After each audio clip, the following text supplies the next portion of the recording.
prazer receber virtualmente aqui no meu escritório improvisado o Ícaro Chaves, que é presidente da AECEL, é assim que se diz, Ícaro? O que é a AECEL? A AECEL é a AECEL. Associação dos Engenheiros e Técnicos do Sistema Eletrobras. Do Sistema Eletrobras. E o tema que ele vai tratar comigo hoje é importantíssimo. Infelizmente, com pandemia, com CPI da pandemia, o tema foi, vamos dizer assim, tem que dividir manchetes, mas ele é muito importante, que é a questão da Eletrobras. Eu queria começar, Ícaro, com essa história incrível que você estava contando no Senado, de que a Petrobras tem um a receber que é maior que o valor dela. Primeiro me explica, que a receber é esse, qual o valor? A Eletrobras, porque, na verdade, o valor da Eletrobras, essa questão de valor, é uma questão muito controversa. Porque o que é o valor de uma empresa? É o valor contábil? É o patrimônio líquido? É o valor de mercado? Então, assim, dizer qual é o valor da Eletrobras é algo muito complexo.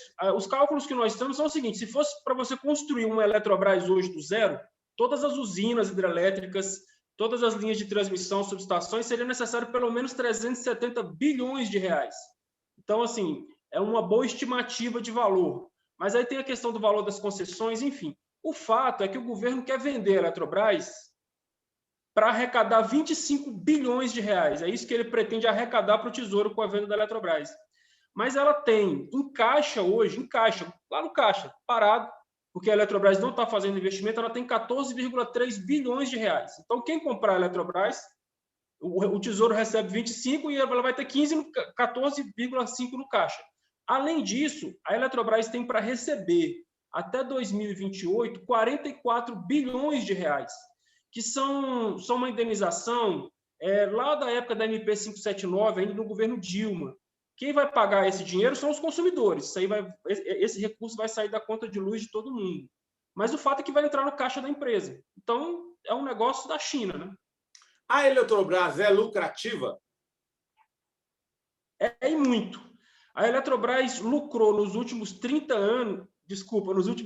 anos, 30 bilhões de reais.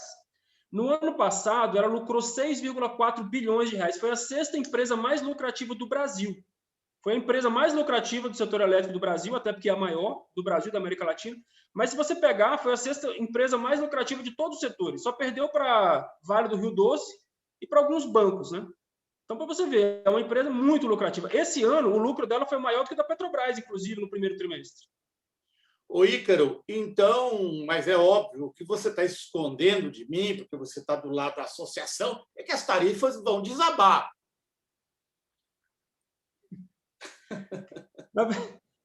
Só que não, né? Na verdade, o que vai acontecer é que as tarifas vão subir muito, caso a privatização aconteça.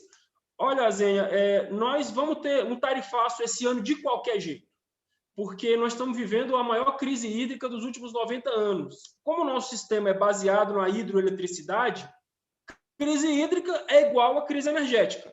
Então, já está contratado isso. O risco de racionamento é real, ele existe. Agora, se o racionamento é um risco, o tarifaço é uma certeza. Por quê?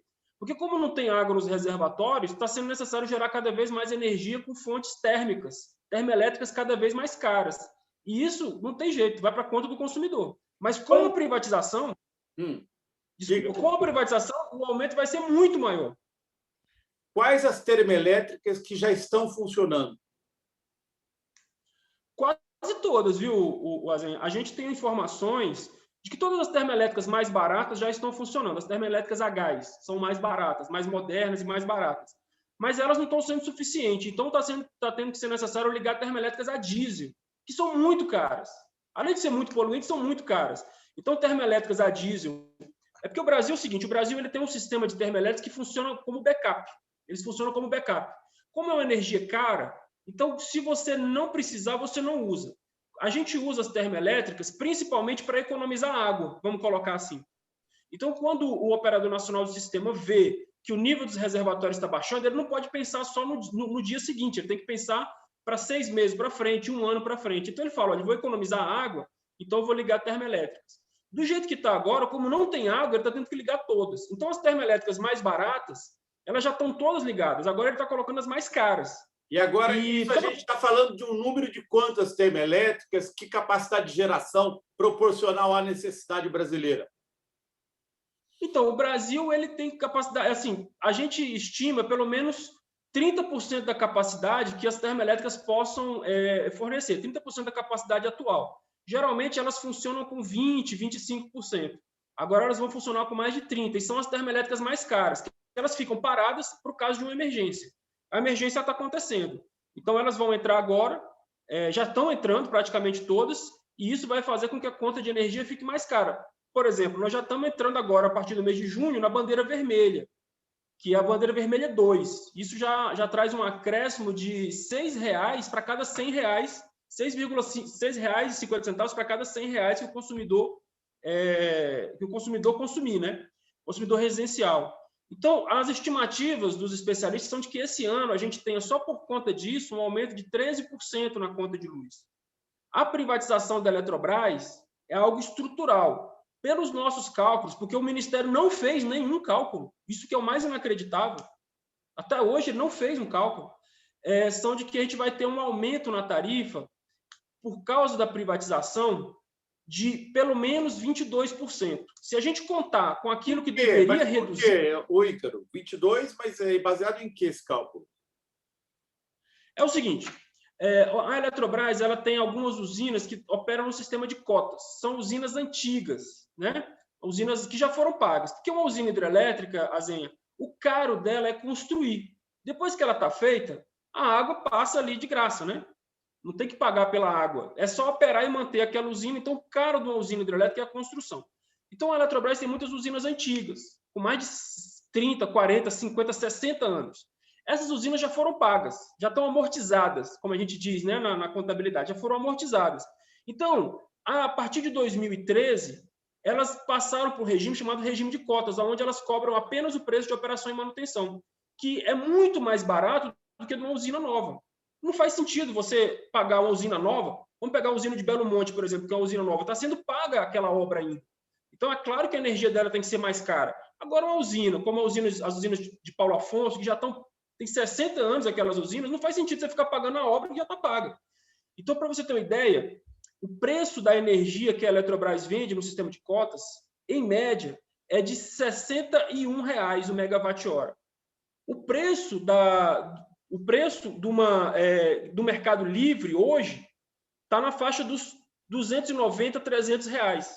Então, é muito mais caro.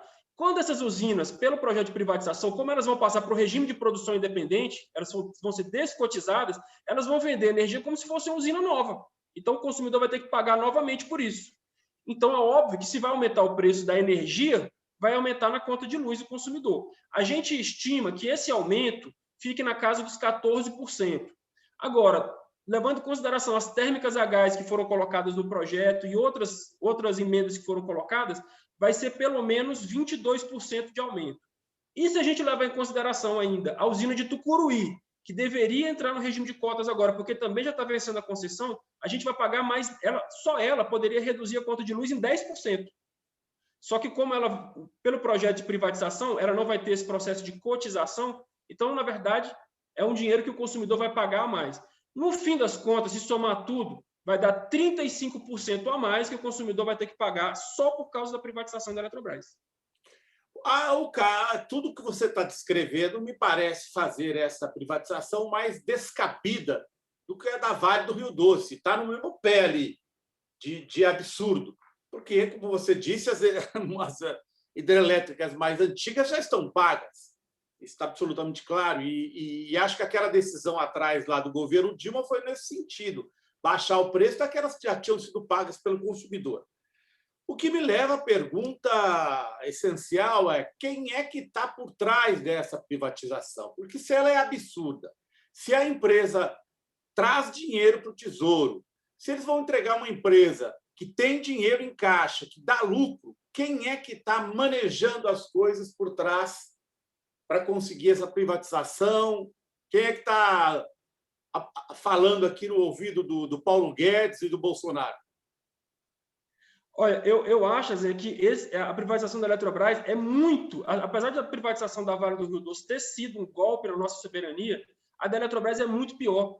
Sabe por quê? Porque a Vale ela vende minério de ferro. E o minério de ferro é um produto que você pode importar, você pode, né? Você tem condições de manejar isso, existe um mercado de commodities global. No caso da energia, não. Nós vamos consumir energia da Eletrobras, ela sendo cara ou ela sendo barata. Então, isso não é só um golpe na soberania nacional, é um golpe no bolso do consumidor. Então, é muito sério o que está acontecendo no caso da Eletrobras.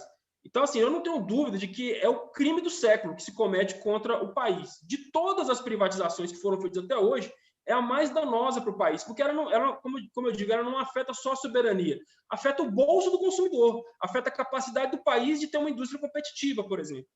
Agora, com relação aos interessados, é bom que se diga o seguinte, desde que houve o golpe de 2016, que a Eletrobras já tinha entrado no butim.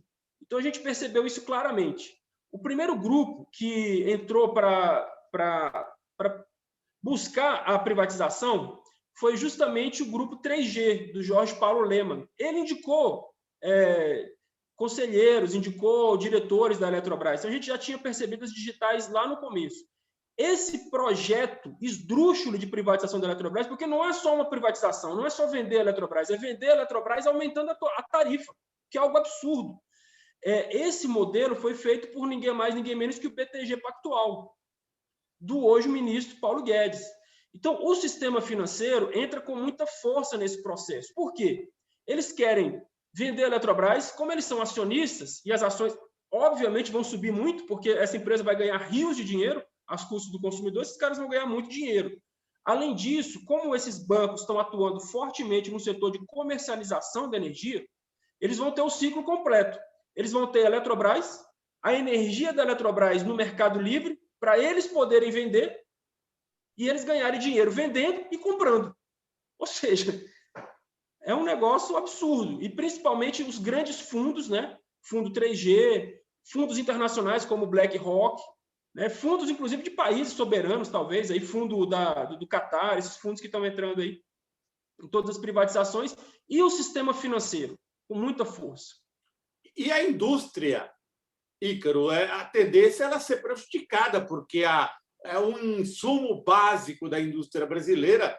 Daí o que o Brasil fez com a Bolívia para trazer o gás, quer dizer, a Bolívia toca, o gás boliviano toca a indústria paulista todinha. A indústria paulista toda trocou para gás justamente para gastar menos com energia, e por isso é que o Brasil tem uma situação.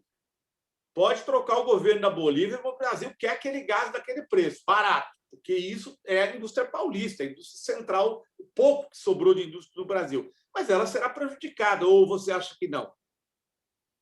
Então, quando o processo de privatização começou, a Fiesp colocou-se contra. Inclusive, a gente até teve lá na Fiesp, conversamos com o pessoal lá. Na verdade, eles nunca foram contra a privatização, porque soberania é uma palavra que não existe no vocabulário desse pessoal. Lamentavelmente, o Brasil não tem uma burguesia nacional. Tem ricos, né? O Brasil tem ricos, não tem burguesia. Então, eles eram contra porque eles sabiam que a descotização eles iam pagar mais, evidente. Só que o que acontece? A gente percebe que de lá para cá, no governo Temer, e principalmente agora no governo Bolsonaro, acharam um jeito de salvar os grandes industriais. Qual é a solução para eles? É justamente eles saírem do mercado cativo. Existe no Brasil dois mercados, o mercado livre e o mercado cativo. O mercado cativo está eu, você, as prefeituras, o cabeleireiro, a padaria, pequeno comércio, todo mundo está no mercado cativo, são os consumidores pequenos. Os grandes consumidores, que consomem acima de 2,5 megawatts de carga, eles podem ir para o mercado livre. Então, eles acham que estão imunes a isso. Eu discordo, porque eu acho que se o preço da energia subir no mercado cativo, a tendência é que suba no mercado livre também. Mas eles acham que não. Eles acham que vão se safar. Então, não estão preocupados com a privatização. O que aconteceu? Nesse processo de tramitação da MP 1031, que é a MP da privatização da Eletrobras, lá na Câmara dos Deputados, o pessoal do lobby do gás, espertamente, porque viu que é uma negociata, falaram, já que é uma negociata, eu vou ganhar o meu dinheiro aqui também, né? Queremos participar dessa festa. Então, eles colocaram o que está sendo chamado de jabutis, né? Que são justamente térmicas a gás, mais caras na base e que vão encarecer o preço da energia. Só que aí eles vão encarecer o preço da energia de todo mundo, no mercado regulado e no mercado cativo. Aí a gente vê a reação assim colérica, né, irada dos representantes da indústria, porque vai aumentar a conta de luz deles. A gente tem dito o seguinte: olha, nós concordamos com vocês. Nós não queremos que aumente a conta de luz da indústria, porque, no fim das contas, quem vai pagar isso é o consumidor, nos produtos que ele consome. Então, para nós também não é interessante. Agora, quando aumentava a conta de luz do consumidor, do pequeno consumidor, vocês não se preocuparam. Então, assim, é uma grande hipocrisia que a gente vê nesse momento, né? Ícaro, o setor da metalurgia, não, desculpe, o setor da mineração é eletrointensivo. Essas grandes mineradoras que estão, a Vale, própria Vale, que está em Carajás, e outras que querem entrar aqui, já estão e querem entrar, BHP Billiton, que já atua em Minas Gerais, e tem muitos projetos para a Amazônia, especificamente, ou para o entorno da Amazônia. Para eles será um grande negócio, né? Ter essa energia voltada para eles seria um grande negócio, não? Assim, eu não sei realmente se é um grande negócio, porque eu acho que no curto prazo pode ser, mas no longo prazo isso vai desarranjar toda a economia. Porque qual que é a lógica aqui? Então você tem uma quantidade, hoje o mercado cativo... Eu quero dizer, não para as mineradoras, para quem comprar a Eletrobras, para esses fundos, porque eles vão ter ali essa indústria que necessita de muita energia. Não, com certeza. O que vai acontecer? Olha só, só para explicar aqui para o internauta como é que funciona. O Brasil tem dois mercados, o mercado livre e o mercado cativo.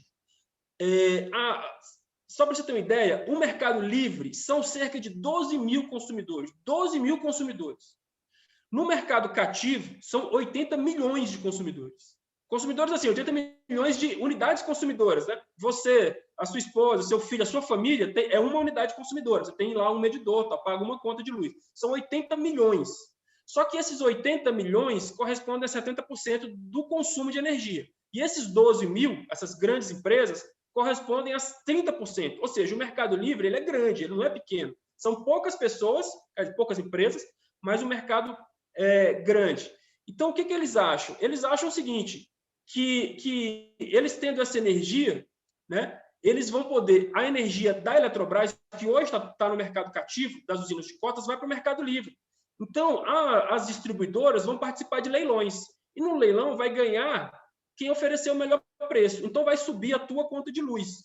Por quê? Porque a Eletrobras vai poder dizer o preço que vai colocar. Ela vai ter uma quantidade muito grande de energia, vão ser mais de 11 mil megawatts de energia que ela vai ter para jogar no mercado livre e no momento que ninguém tem energia.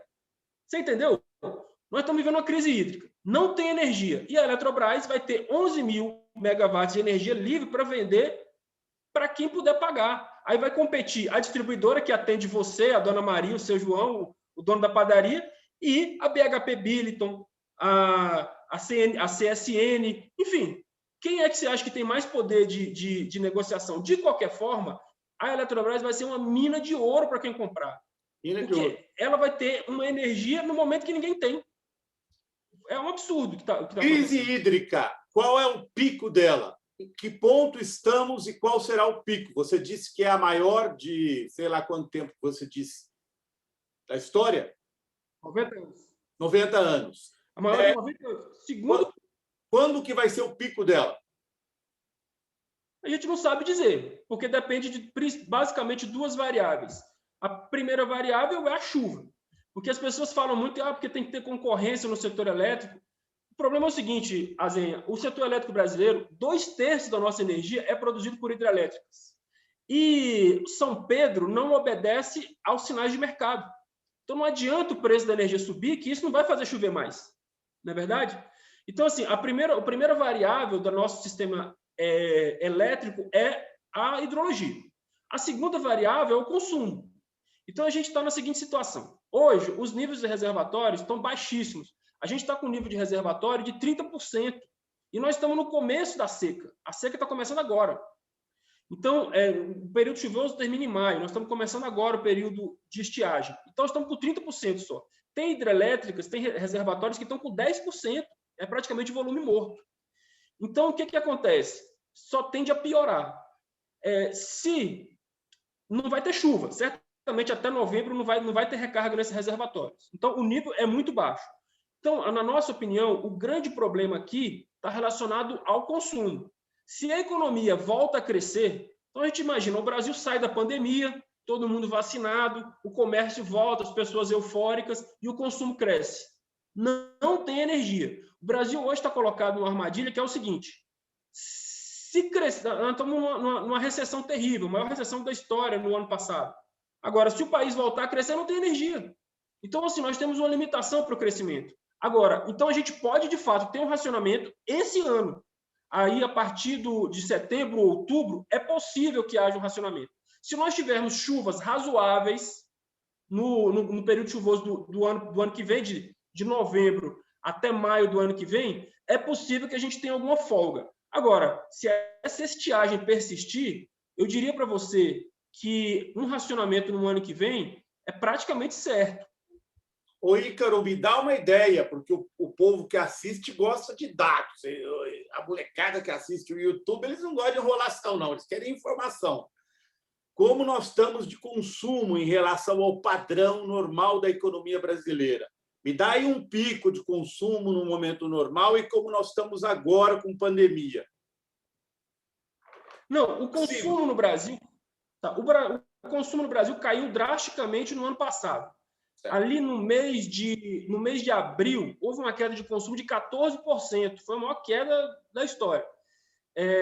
E as projeções ali é de que essa queda de consumo ia se refletir para o ano todo. Só que o que a gente viu foi o seguinte, que já a partir de agosto, o consumo voltou, não só voltou ao patamar anterior à pandemia, como ele superou. Então, hoje, nós já estamos com um consumo histórico, normal. Isso é interessante no Brasil. O consumo no Brasil sempre cresce mais que a economia, sempre. A gente calcula um nível de 1,5%, ou seja, se a economia crescer 1%, o consumo cresce 1,5%. Então, isso historicamente. Até porque o Brasil consome pouca energia. O Brasil é um país que, por incrível que pareça, tem um consumo per capita que está na 80ª posição. A gente consome pouca energia. É um país pobre, energeticamente. Isso que eu ia dizer, Ícaro. Eu quero que você complete, mas o Brasil, as pessoas acham que o Brasil é isso e aquilo, você compara com outros países, e o Brasil tem um consumo de energia por pessoa de país bem pobre, não é?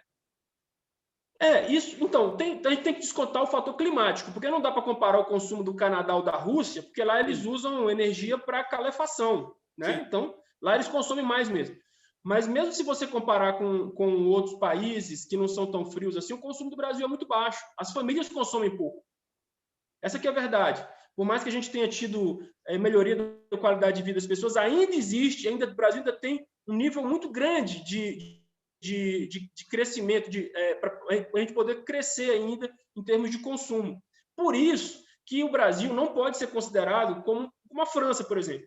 Se a França resolvesse privatizar o sistema elétrico dela, o sistema elétrico da França é quase todo estatal, se ela resolvesse privatizar o sistema elétrico dela, ela não teria tantos problemas, porque o sistema elétrico francês não precisa crescer. O consumo lá não vai crescer. As famílias já estão no patamar de consumo elevado, não tem mais o que subir daí, e as indústrias, a tendência é até diminuir, porque cada vez as indústrias vão ficando mais eficientes.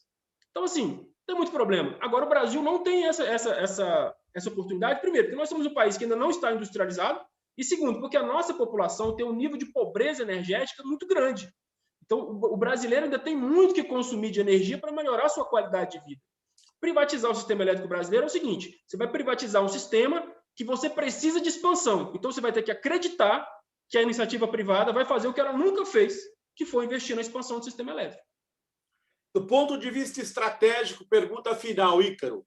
O que isso significa? Porque nós estamos falando de hidrelétrica, de energia, de controle das águas dos rios, de abrir e fechar comporta com responsabilidade, porque tem gente morando lá para baixo, tem gente morando para cima da hidrelétrica. Você tem que fazer os reparos, se não acontece como aconteceu lá em Brumadinho, que rompeu a barragem. Você tem que ter manutenção, que é uma coisa que sempre falta em privatização, manutenção, porque eles cortam tudo. E aí? E explica isso como pergunta final, porque eu já estou te tomando muito tempo. Olha, essa pergunta exigiria umas 2 horas para responder, mas vou tentar sintetizar só nos pontos mais importantes. Olha, nós estamos vivendo num mundo que cada vez se eletrifica mais. O mundo vive uma transição energética no sentido de sair das energias fósseis para as energias renováveis. E, nesse aspecto, o Brasil é vanguarda, sempre foi. Quer dizer, era, né? Porque agora nós estamos sujando a nossa matriz energética, nós estamos na contramão do mundo. Mas, de qualquer forma, nós ainda temos uma das matrizes energéticas mais limpas do mundo. E o Brasil tem uma coisa que poucos países do mundo têm, que é invejável, que é o seguinte: nessa transição energética, as energias mais importantes são a energia eólica e a energia solar. Isso é no mundo inteiro. Você tem um potencial enorme de geração de energia eólica e solar em qualquer lugar do mundo, e principalmente no Brasil. O Brasil tem potencial eólico e solar absurdo. Só que em todos os lugares eles têm um problema: são fontes intermitentes. Né? Não dá para estocar vento, não é verdade? Mas o Brasil achou uma maneira de estocar vento, de estocar sol, que foi nos seus reservatórios.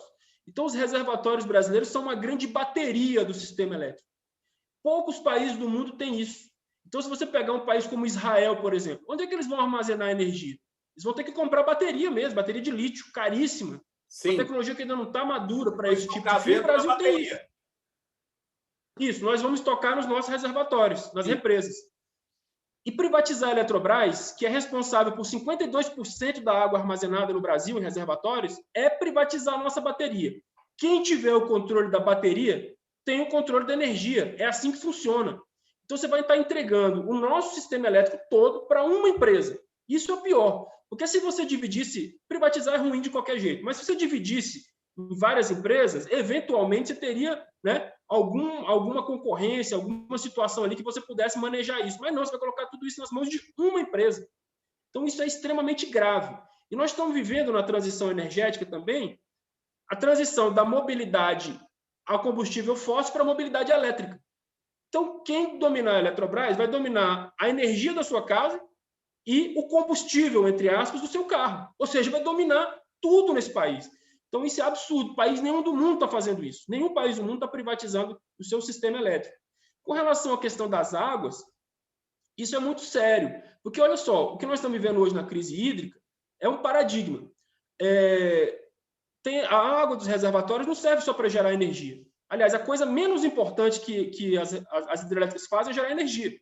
Porque aquela água que fica armazenada ali, ela serve para a agricultura, ela serve para o turismo, que é uma atividade econômica importante, para o lazer, e ela serve para a dessedentação animal e humana. E o que o ONS disse agora? Que é para priorizar essa água, para guardar, para gerar energia. Ou seja, os outros usos da água vão ser prejudicados. Quando é uma empresa estatal, o governo, o Estado, tem condições de interferir nisso. Agora, uma empresa privada significa o seguinte: você vai ter um monstro com um poder de mercado gigantesco, com muito dinheiro, e que vai controlar o fluxo dos nossos rios. Por mais que o governo diga que no Brasil nós temos agências reguladoras, que no Brasil nós temos... Isso, não existe, porque no Brasil, toda vez que qualquer empresa se sentir prejudicada por uma agência reguladora, ela pode recorrer à justiça. E aí, a água dos reservatórios brasileiros vai estar nas mãos de um juiz. Então, isso é extremamente grave. Por isso que nos Estados Unidos, que é o país mais liberal do mundo, onde o sistema elétrico é basicamente privado, até as usinas nucleares dos Estados Unidos são privadas, até as nucleares, as hidrelétricas não são estatais, são controladas pelo exército, as principais delas. Sim. Só o Brasil que faz isso no mundo. A Califórnia, como eu te falei, o sistema elétrico dos Estados Unidos ele nasceu privado e ele sempre foi basicamente privado. Diferente do sistema elétrico brasileiro, que foi praticamente todo estatizado. Nos Estados Unidos, não. Ele nasceu privado. No Brasil, nasceu privado, foi estatizado até os anos 80 e depois começou o processo de privatização. Na Califórnia, uma empresinha chamada Enron começou a comprar outras empresas. Processo de fusão e aquisição que acontece em todo lugar do mundo e no Brasil também. E aí elas se tornaram muito grandes, se tornaram a principal empresa de gás, que é a fonte energética principal deles lá, e de energia. Então, o que os caras da Enron faziam? Eles iam e programavam manutenções e desligavam o sistema, ou então eles faziam apagões propositais. Isso está documentado. Tem um filme que eu até aconselho, chama-se Os Garotos Mais Espertos da Sala.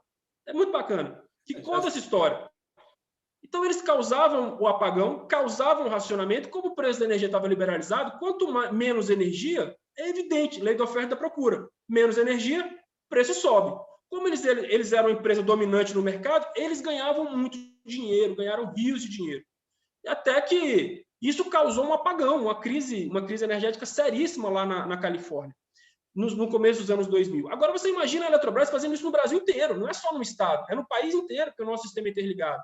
Então, o que vai acontecer? Qual é o interesse que a Eletrobras vai ter de investir?